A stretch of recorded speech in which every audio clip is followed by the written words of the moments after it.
PPT दिख रही है आपको? आप अपना माइक ऑन करके बता दीजिए, अनम्यूट करके। पीपीटी दिखाई दे रही है आपको? हेलो। हाँ, दिखाई दे रही है। ठीक है। गत शुक्रवार शनिवार आप आए थे क्या गूगल मीट पर? आए थे। ठीक है, तो ये पीपीटी आपने देखी होगी। हाँ। देखिए, इस वर्ष यानी प्रथम वर्ष में आपने देखा होगा कि बीए बीएससी बीकॉम तीनों को पाठ्यक्रम एक जैसा ही था। लेकिन इस वर्ष बीकॉम का पाठ्यक्रम अलग है।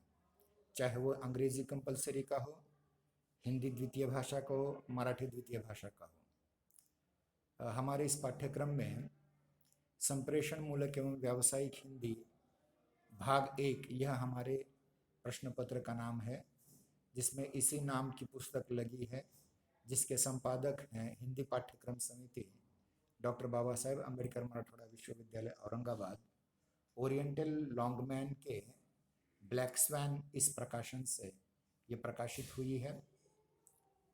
इसमें जो पाठ्यक्रम है उसमें पहला भाग है भाषा और भाषा शिक्षण, जिसमें पहला उपशीर्षक है भाषा, तात्पर्य एवं स्वरूप। दूसरा भाषा के प्रकार्य। तीसरा भाषा के विविध रूप। चौथा भाषा शिक्षण की प्रक्रिया। पांचवा भाषा कौशल, श्रवण भाषण वाचन लेखन। दूसरा शीर्षक है प्रयोजन मूलक भाषा और हिंदी। प्रयोजन मूलक भाषा, तात्पर्य एवं स्वरूप।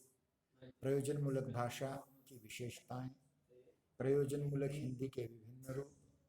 वैश्वीकरण के परिप्रेक्ष्य में हिंदी का महत्व। उसके उपरांत वाणिज्य व्यापार और हिंदी। वाणिज्य व्यापार, तात्पर्य एवं स्वरूप। वाणिज्य व्यापार के साधन। वाणिज्य व्यापार और भाषिक प्रकार्य।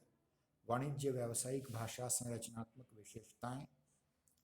उसके उपरांत व्यावसायिक संप्रेषण, जिसके अंतर्गत संप्रेषण, तात्पर्य एवं स्वरूप। संप्रेषण के मुख्य प्रकार भाषिक एवं भाषेतर, जिसको अंग्रेजी में वर्बल और नॉन वर्बल कहा जाता है। और व्यावसायिक पत्राचार। व्यावसायिक पत्राचार में भी दो प्रकार के पत्र हैं।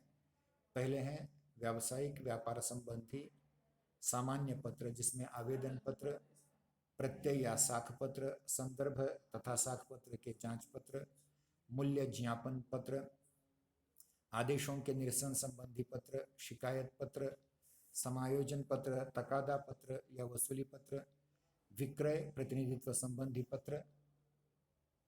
और विशेष व्यापारिक पत्रों में बीमा व्यावहारिक पत्र और रेल तथा जहाज हवाई जहाज द्वारा माल परिवहन से संबंधित पत्र।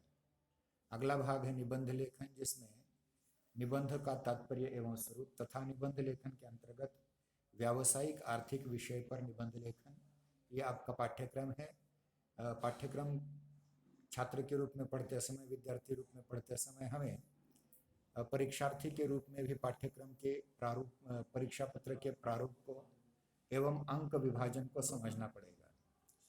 प्रश्न पहला जो है पाठ्यक्रम पर लघुत्तरी प्रश्न 5 अंकों के लिए होगा। दीर्घोत्तरी प्रश्न, तो देखिए कि इसमें पहला प्रश्न कंपलसरी है और दूसरे प्रश्न से लेकर के 7वें प्रश्न तक 4 प्रश्न आपको, 4 7 में से 4 प्रश्न आपको चुनाने पड़ेंगे। वस्तुनिष्ठ प्रश्न, वस्तुनिष्ठ प्रश्नों के उपरांत अलग अलग रीति से दीर्घोत्तरी लघुत्तरी प्रश्न आपको छुड़ाने पड़ेंगे। तो ये 80 अंक का प्रश्न पत्र है। और इसके उपरांत हम देखते हैं कि पहला जो भाग है भाषा और भाषा शिक्षण, इस पर हम चर्चा करते हैं। केवल आप ही अकेली हैं, बाकी कोई शायद ज्वाइन नहीं हुआ। ठीक है, तो आज हम पहला भाग शुरू करते हैं, भाषा और भाषा शिक्षण। ध्यान रहे, पहले हमें भाषा शिक्षण से तात्पर्य क्या है इस पर विचार करना पड़ेगा।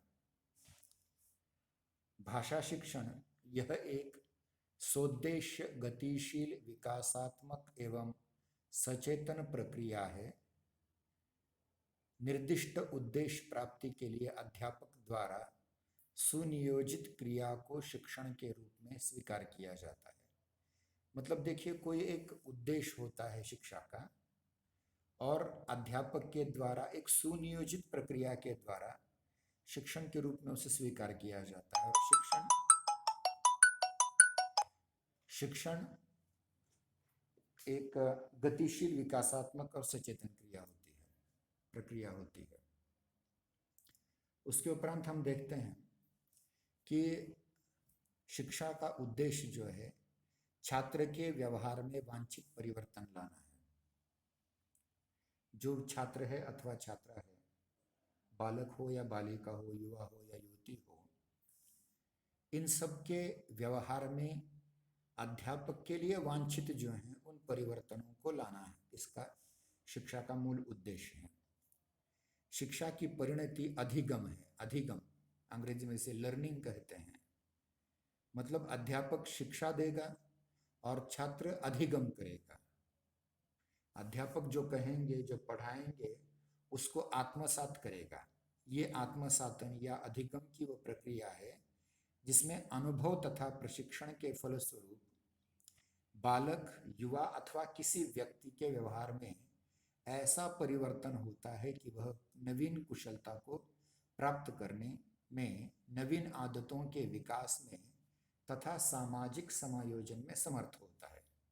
मतलब अधिगम या लर्निंग की प्रक्रिया वह है जिसमें अनुभव महत्वपूर्ण है, और अनुभव के बाद प्रशिक्षण के फलस्वरूप कोई भी बालक हो, व्यक्ति हो, युवा हो, युवती हो, उसके व्यवहार में ऐसा परिवर्तन होता है। मतलब जो पहले व्यवहार था उसमें कुछ ना कुछ परिवर्तन, बदलाव देखने को मिलता है, और वह नवीन कुशलता प्राप्त कर लेता है, नया स्किल प्राप्त कर लेता है, कोई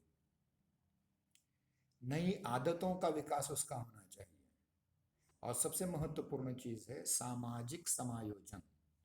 सामाजिक समायोजन, समायोजन को अंग्रेजी में कहा जाता है एडजस्टमेंट, यानी सोशल एडजस्टमेंट या सामाजिक समायोजन में समर्थ होता है। समाज में बहुत सारी समस्याएं हैं, बहुत से प्रश्न हैं। इन सभी प्रश्नों को लेकर के, इन सभी समस्याओं को लेकर के कुछ न कुछ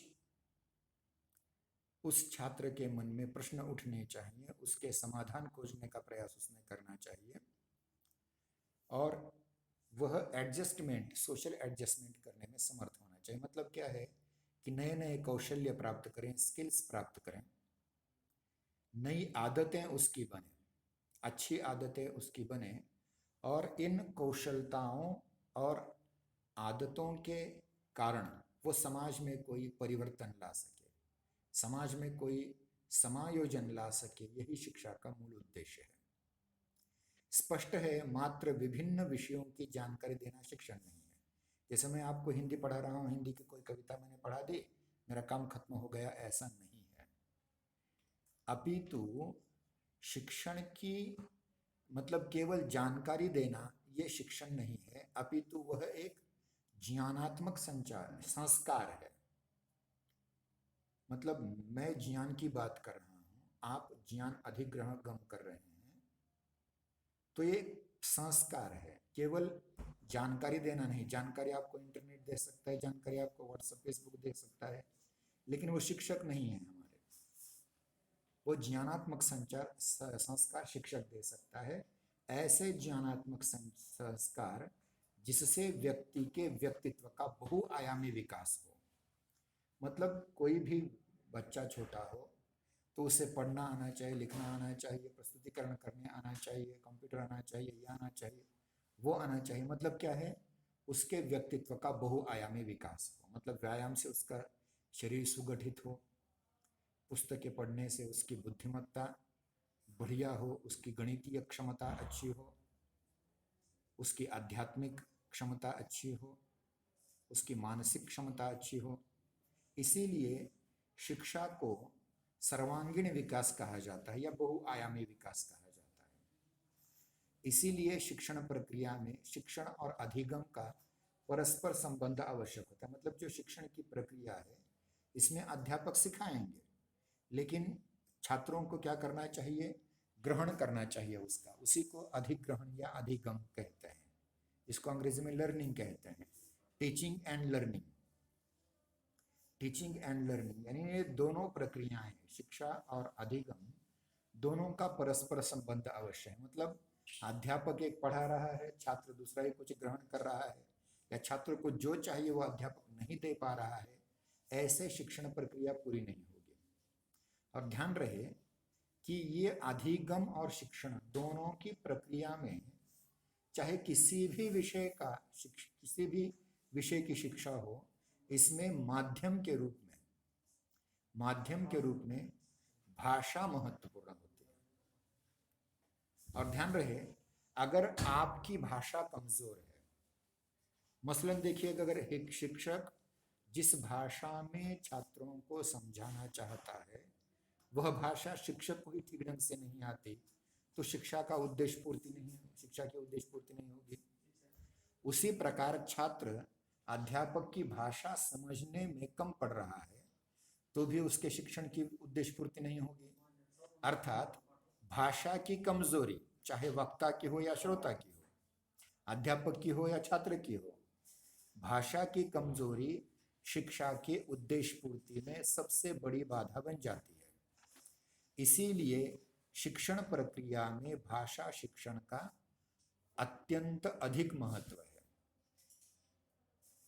बिना भाषा के शिक्षण की प्रक्रिया पूर्ण नहीं हो सकती। चाहे आपका विषय अकाउंटेंसी हो, चाहे आपका विषय व्यावसायिक अर्थशास्त्र हो, चाहे कोई भी विषय हो, बिना भाषा के उस विषय के ज्ञान का आदान प्रदान नहीं हो सकता।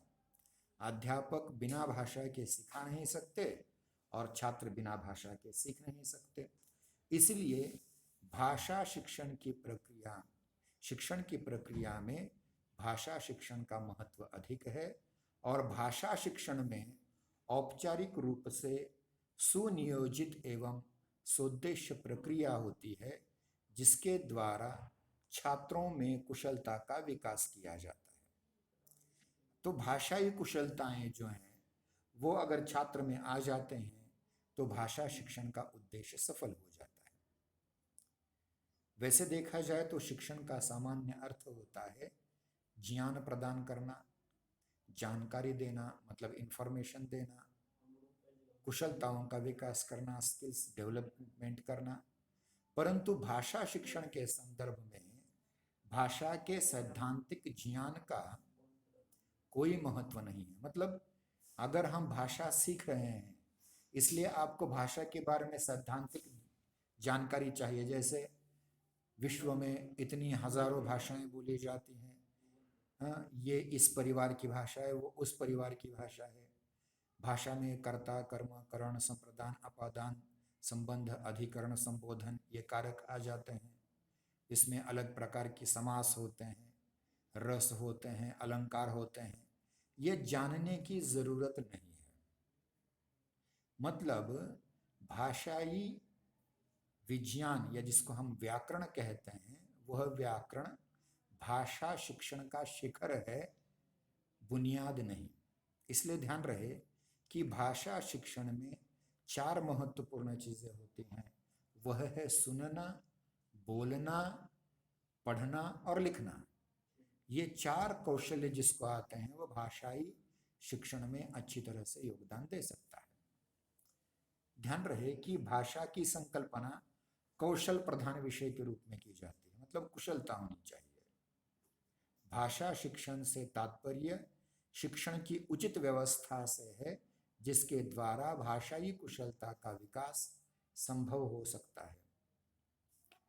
भाषा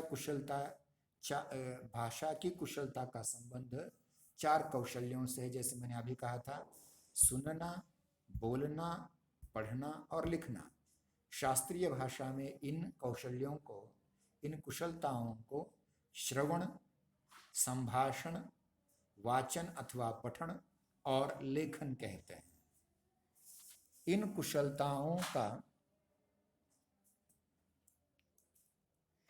कुशलताओं का संस्कार ही भाषा शिक्षण कहलाता है। मतलब भाषा शिक्षण में जिन स्किल्स की बात हम कर रहे हैं, जिन कुशलताओं की बात कर रहे हैं, वो कुशलताएं चार हैं: श्रवण, संभाषण, वाचन अथवा पठन और लेखन, जिनमें से दो भाषा के अमूर्त रूप से संबंधित हैं और दूसरे दो जो हैं वो भाषा के लिखित रूप से या लिपिबद्ध रूप से संबंधित हैं। अब हम आगे ये देखने का प्रयास करेंगे कि भाषा शिक्षण और भाषा में क्या क्या महत्वपूर्ण बातें आती हैं। ध्यान रहे, जब भी हम बचपन में कुछ सीखने का प्रयास करते हैं, खास करके भाषा सीखने का प्रयास करते हैं, तो उसमें दो प्रकार की भाषाएं हम सीखते हैं। एक है प्रथम भाषा और दूसरी द्वितीय भाषा। सामान्यतः प्रथम भाषा को ही मातृभाषा कहा जाता है और द्वितीय भाषा को अन्य भाषा या विदेशी भाषा का प्रयोग किया जाता है। इसमें हम पहले मातृभाषा को देखने का प्रयास करेंगे। मातृभाषा क्या है? मातृभाषा का शाब्दिक अर्थ होता है माँ की भाषा, जिसे बालक अपनी माँ के सानिध्य में रहकर सहज रूप में सुनना और बोलना सीखता है। मतलब मातृभाषा में भाषाई कुशलताओं के पहले दो भाग या दो भाषाई कौशल, सुनना और कहना या बोलना, आसानी से सीख जाता है। मातृभाषा को बालक अपनी माता से, अपने पिता से, अपने बड़े भाई से, अपनी बड़ी बहन से या अन्य जितने भी हमारे पारिवारिक जन होते हैं, जैसे चाचा है, दादा है, नाना है, नानी है, चाची है, काकी है, ताऊ है, ताया है, फूफा है, हाँ?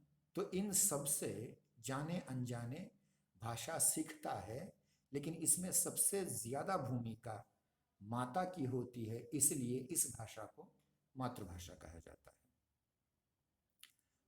धीरे धीरे वह औपचारिक शिक्षा के माध्यम से उस क्रम में आगे चलकर मातृभाषा के बोलचाल के रूप के अतिरिक्त मानक रूप को सीखता है। मानक मतलब स्टैंडर्ड रूप। उस स्टैंडर्ड रूप को देखता है, समझता है, सीखता है, जिसको हम अंग्रेजी में स्टैंडर्ड लैंग्वेज कहते हैं, उसको हिंदी में मानक भाषा कहते हैं। वो मानक भाषा के, उस मातृभाषा के मानक भाषा रूप को सीख लेता है, जिसको मराठी में प्रमाण भाषा कहा जाता है, उस रूप को सीख लेता है। यह मानक रूप किसी क्षेत्रीय भाषा का मानक रूप होता है। मतलब जब हम बचपन में माँ से बात करते हैं, माँ हमें एक एक शब्द सिखाती है, तो वो मूलतः एक बोली होती है या क्षेत्रीय भाषा होती है। माँ सीधे आपको अंतर्राष्ट्रीय भाषा नहीं सिखाती या राष्ट्रभाषा नहीं सिखाती, बल्कि माँ जहाँ रहती है, पिता जहाँ रहते हैं, आपका जन्म जिस परिवेश में हुआ है, उस परिवेश की सबसे छोटी क्षेत्रीय भाषा का रूप होता है। इसका व्यवहारिक क्षेत्र अपेक्षाकृत विस्तृत होता है। इसे ही प्रथम भाषा भी कहा जाता है। भाषाई कौशल्यों का सर्वप्रथम विकास मातृभाषा में ही संभव होता है। इसलिए जो अभी अभी नई शिक्षा नीति आई है, न्यू एजुकेशन पॉलिसी आई है, उसमें से अंग्रेजी की अनिवार्यता तोड़ दी गई है, निकाल दी गई है और चौथी पांचवी तक मातृभाषा में ही शिक्षा हो, इस प्रकार का प्रावधान किया गया है।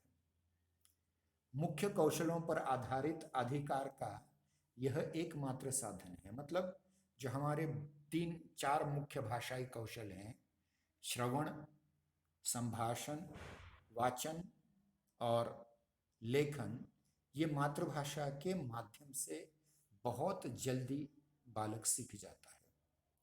मातृभाषा व्यक्ति को व्यापक सामाजिक संदर्भों में जोड़ती है और सामाजिक अस्मिता का निर्धारण भी करती है। मतलब समाज में, परिवार में जो स्थान उस व्यक्ति का है, उसकी बात को लेकर के सामाजिक संदर्भ या सामाजिक अस्मिता उस व्यक्ति की वो बनाती है। इस दृष्टि से मातृभाषा व्यक्ति और समाज की आत्मीय भाषा बन जाती है। मसलन समझिए, हम सब महाराष्ट्र में रहने वाले लोग हैं, तो मराठी भाषा से हमारा नाता आत्मीय है। तो ये नाता जो है उसको लेकर के आगे हम चलते हैं कि मातृभाषा व्यक्ति और समाज को जोड़ने वाली आत्मीय भाषा होती है। उसकी सामाजिक परंपरा और संस्कृति की विशेषताओं से वह अभिन्न रूप से जुड़ी होती है, क्योंकि मातृभाषा में ही हमारे क्षेत्रीय व्यवहार होते हैं। क्षेत्रीय सांस्कृतिक वातावरण को आदान प्रदान किया जा सकता है। जैसे हम मराठी में बचपन से हम पौवाड़े सुनते आते हैं या लावणी सुनते हैं, या जो भी हमारी महाराष्ट्र राज्य की सांस्कृतिक विशेषता है वो हमारी मातृभाषा के माध्यम से ही हम पढ़ते हैं। हो सकता है कन्नड़ भाषी व्यक्ति को दशावतार के माध्यम से उसके अलग संस्कार बन जाएं। मतलब मातृभाषा सांस्कृतिक परिवेश को लेकर के चलती है, और जब यह मातृभाषा सांस्कृतिक परिवेश को लेकर के चलती है तो उसमें उस राज्य की, उस प्रांत की, उस गांव की संस्कृति दिखाई पड़ती है। इसलिए मातृभाषा शिक्षण और उसके अधिगम में, उसकी लर्निंग में एक प्रकार की सहजता और आत्मीयता होती है। इसमें किसी प्रकार का कोई बंधन नहीं होता। इतने दिनों में आपको समास आने चाहिए, इतने दिनों में आपको व्याकरण समझ में आना चाहिए, इतने दिनों में आपको काल समझ में आने चाहिए, इस प्रकार की कोई बंधन नहीं होता, अपितु ये सहज रीति से आती है।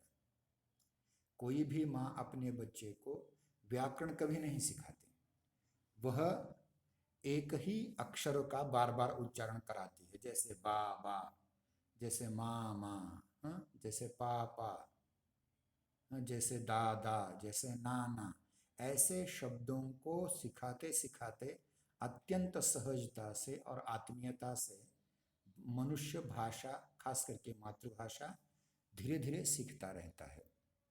उसके उपरांत हम देखते हैं कि मातृभाषा का जीवन से अभिन्न संबंध होता है। यानी जिस परिवेश में हमारा जीवन यापन हम करते रहते हैं उससे मातृभाषा का बहुत अभिन्न संबंध होता है, क्योंकि हम घर में अपनी मातृभाषा बोलते हैं। इसलिए बालक अपना जितना भी समस्त ज्ञान है, उसकी जितनी भी संकल्पनाएं हैं, वह मातृभाषा के द्वारा ही विकसित होती हैं। उसको किसी अन्य भाषा के माध्यम से कभी भी समझाया नहीं जा सकता। इसलिए शिक्षण और ज्ञान विज्ञान के जितने भी क्षेत्र हैं उनमें जो चाहिए वह जानकारी, वह इंफॉर्मेशन प्राप्त करने का पहला और एकमात्र साधन है मातृभाषा। मातृभाषा बालक के विकास का मूल आधार होती है।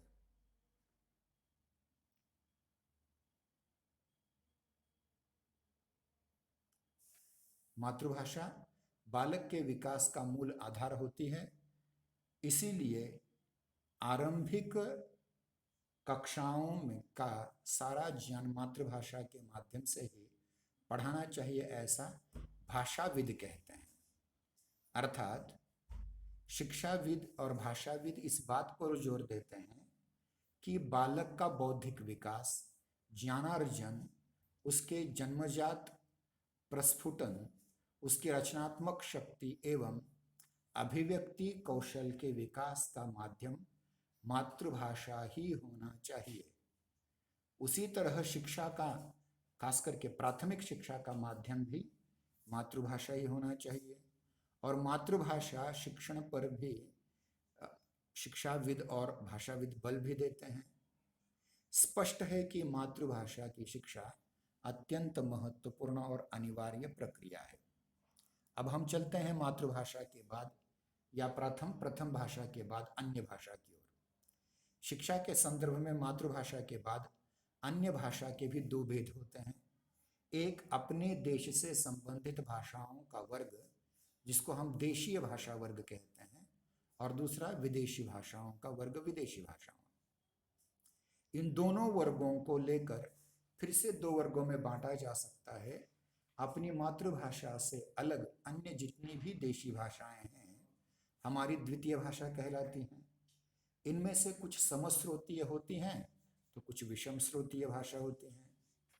उदाहरण के रूप में अगर देखा जाए तो हम मराठी भाषी अथवा हिंदी भाषी व्यक्ति के लिए आर्य परिवार की समस्त भाषाएं समश्रोतीय हैं, क्योंकि इन सभी भाषाओं का जन्म गिरवाण वाणी देववाणी संस्कृत भाषा से हुआ है।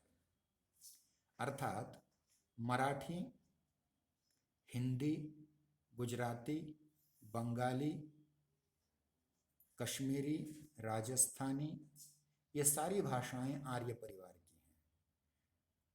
और एक दूसरी बात यहाँ देखी जाए, द्वितीय भाषा हमारी अन्य विषम स्रोतीय देशीय भाषा वर्ग की भी भाषाएं हो सकते हैं, जैसे दाक्षिणात्य भाषाएं हैं, कर्नाटक की कन्नड़, आंध्र की तेलुगु, केरल की मलयालम, तमिलनाडु की तमिल और तुलु। ये जो भाषाएं हैं वो आर्य परिवार की न हो करके यह द्राविड़ परिवार की भाषाएं हैं। ये देशीय हैं लेकिन विषम स्रोतीय भाषाएं हैं। समस्रोतीय भाषाओं में भाषाई घटकों की दृष्टि से समानता हो सकती है। विषम स्रोतीय भाषाओं में स्रोत की भिन्नता के कारण भाषाई घटकों में थोड़ी सी भिन्नता अवश्य देखी जा सकती है, किंतु विदेशी भाषा दूसरे देश की भाषा होती है। इसमें भी समस्रोतीय भिन्न स्रोतीय हो सकते हैं, जैसे अंग्रेजी, इतालवी, जर्मन ये आर्य भाषाएं हैं, किंतु अरबी, फारसी यह पहलवी भाषाओं के अंतर्गत आती हैं। मतलब इनका विभिन्न स्रोत है, अलग अलग स्रोत है। भाषा शिक्षण में मातृभाषा समस्रोतीय द्वितीय भाषा, चाहे वो देशी हो अथवा विषम स्रोतीय भाषा देशीय हो अथवा विदेशी भाषा की शिक्षण प्रक्रिया तथा अधिगम प्रक्रिया में अंतर आ जाता है। तो इस प्रकार आज हमने देखा कि किस प्रकार से भाषा शिक्षण ग्रहण किया जा सकता है, उसका अधिगम किस प्रकार किया जा सकता है, भाषा शिक्षण से तात्पर्य क्या है, और भाषा के शिक्षण के संदर्भ में मातृभाषा, द्वितीय भाषा तथा अन्य भाषा या विदेशी भाषा का प्रयोग किस प्रकार किया जाता है। कल की तासिका में हम आगे चल करके भाषा के अलग अलग रूपों की चर्चा करेंगे जो भाषा अधिगम में या भाषा सीखने में अत्यंत महत्वपूर्ण भूमिका अदा करते हैं। ठीक है, आज हम यहाँ रुक जाते हैं। अगर आपको कोई शंका हो तो आप व्हाट्सएप ग्रुप में शंका पूछ सकते हैं। ये जो इस समय तासिका चल रही है इसका वीडियो बना करके इसकी यूट्यूब लिंक व्हाट्सएप पर शेयर की जाएगी। जो छात्र आज इस गूगल मीट तासिका में, आभासी तासिका में शामिल नहीं हो पाए, उसके लिए उनको भी उसका फ़ायदा होगा। हमारा समय समाप्त होते आया है, लगभग 11:29 हो रहे हैं। आज हम यहाँ रुक जाते हैं। अगर आपको कोई शंका हो तो व्हाट्सएप ग्रुप में आप चैटिंग के द्वारा पूछ सकते हैं। धन्यवाद।